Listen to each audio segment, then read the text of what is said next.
It's Fans Corner. Welcome to it, and thank you so much for making time for us. We are back in the Betway Premiership, and we've just watched Mamelodi Sundowns against Magesi FC, or Magesi FC against Mamelodi Sundowns. It's a home game for Magesi FC out in Polokwane at the Old Peter Mokaba Stadium. Mamelodi Sundowns winning that game by 2-1, coming from a goal down. Crowd attendance at the Old Peter Mokaba Stadium was not the best. I mean, the January effect is still evident out there. But what I like about these small stadiums, I said it before, is the fact that they create an atmosphere out of nothing. Even out of that small crowd, you get a very exciting atmosphere, especially with the Sundowns fans, the traveling Sundowns fans. They are such a vibe. I really enjoy watching Mamelodi Sundowns, the traveling fans in particular. Shout out to you guys who made time to go to the stadium. The game itself, we saw Magesi FC taking a lead in around the 13th minute, 12-13 minutes through a header. A cross coming from where it shouldn't come from, the right hand side of Mamelodi Sundowns.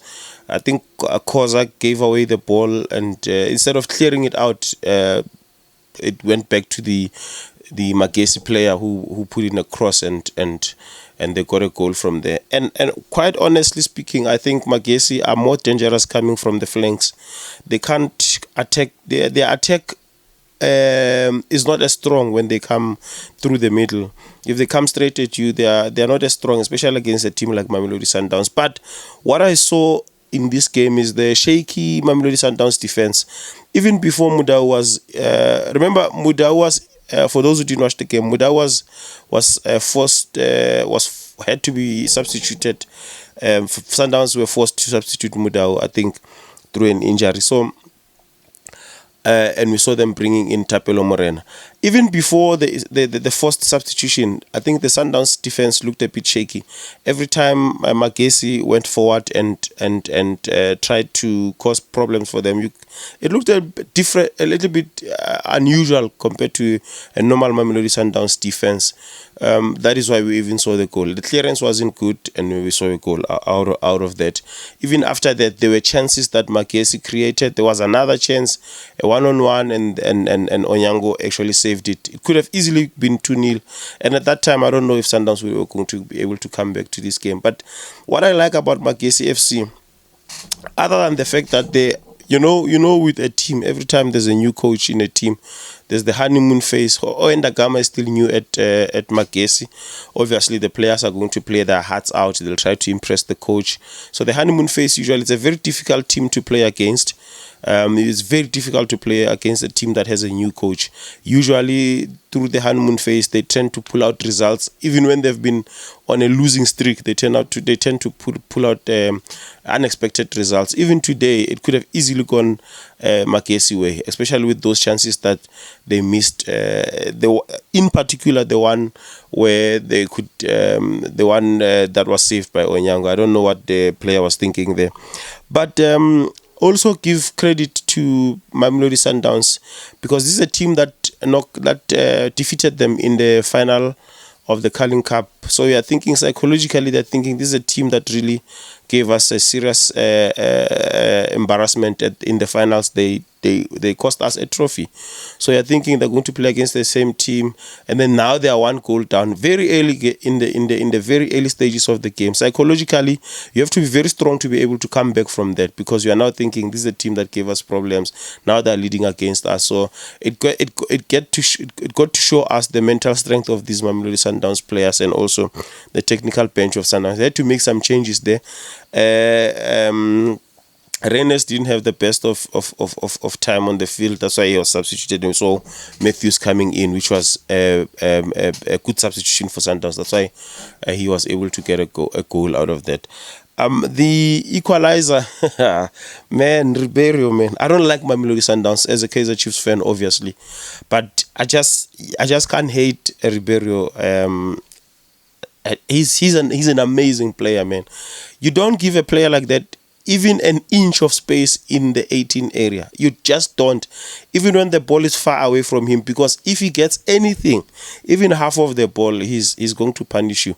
He's going to punish you. what an amazing goal that he scored as an equalizer there for Mamelodi Sundowns. And you could see even when they got that equalizer, Sundowns, it was, to them, it was not just a relief to say we are not going to lose the game. It was game on. To them, that statement to the players was like, now it's game on. We are back on equal foot. Let's go and kill the game. And that's exactly what they went for. You saw them piling up the pressure on Magesi. Now Magesi had to play on the back foot. Now Magesi had to go kind of pack a bus, because. But what I will say is that I think that was a mistake, because even at 1-1 you started seeing Magesi being a little bit defensive. Even prior to that, even before that. Yes, I understand is the pressure that Sundowns was putting on them, but they looked much better when they were going forward and trying to play ball and trying to push this Mamelodi Sundowns. They looked more dangerous. They created more chances, that including the ones that they missed. Actually, the ones that they missed, because they only scored 1 goal anyway. They looked much better when they were taking Mamelodi Sundowns head on. This is a Sundowns team that just played a very important CAF game recently. They've been traveling in the CAF Champions League. So this is a team that hasn't rested enough. This is a well rested Magesi, so I expected them to push this Mamelodi Sundowns. I expected them to do that, and there were times where they were able to do that, and when they were doing that, they were causing problems for the Sundowns. That's why I'm saying the Sundowns defense was not at its best, because they were shaky when Magesi came for them. But unfortunately, Magesi can only attack the way they attack. They are only able to attack through the flanks. They can't attack through the middle. It's either they can't attack through the middle, or Sundowns made it difficult for them to attack through the middle. So they have very limited options. They just have to take the ball to the corner and then put in a cross and then the header. That's how they got the goal in the first place, and that's when they looked more dangerous. So I think Owen Dagama had a plan for Sundowns. First half they played so well. Magesi absorbed the pressure from Sundowns. When they had a chance, they broke away and created chances, which unfortunately they couldn't put away. So in the second half, you saw the Mamelodi Sundowns that we all know that is not going to take a defeat lying down. So they were not prepared to lose the game, Mamelodi Sundowns. The second goal, by the way, they were robbed. Sundowns were robbed of a legitimate goal. We saw them scoring. Who scored that goal? I think it was Shalulile. Yeah, I think it was Shalulile who scored the second. There's a second goal which didn't count, and it was ruled offside. Perfectly onside. I think what I saw. I don't even think this is an opinion. Anyone who watched the game would actually agree that was a perfect, a clear goal which was ruled offside. Unfortunate for Mamelodi Sundowns.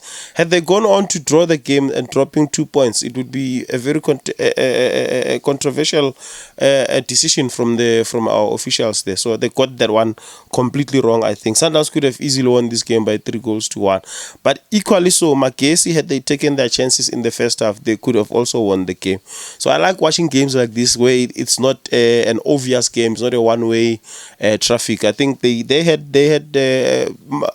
it's a typical Owen Dagama team. You could see, if you remember Highlands Park, the last time I saw, I think during the Highlands Park times of Owen Dagama, even before when he was coaching the likes of Platinum Stars, when it was still Silver Stars, even when he coached Celtic, his teams are not pushovers. Owen Dagama, his teams, no matter who plays in his teams are usually strong. They are difficult to defeat. Even if when you defeat them, you would have worked. Sundowns had to work for these 3 points, and they got them. And piling up the pressure now on the chasing pack, especially on Orlando Pirates, who are the only legitimate challengers to this season's championship. 6 point, the 6 point gap there. Obviously, Orlando Pirates with a game in hand.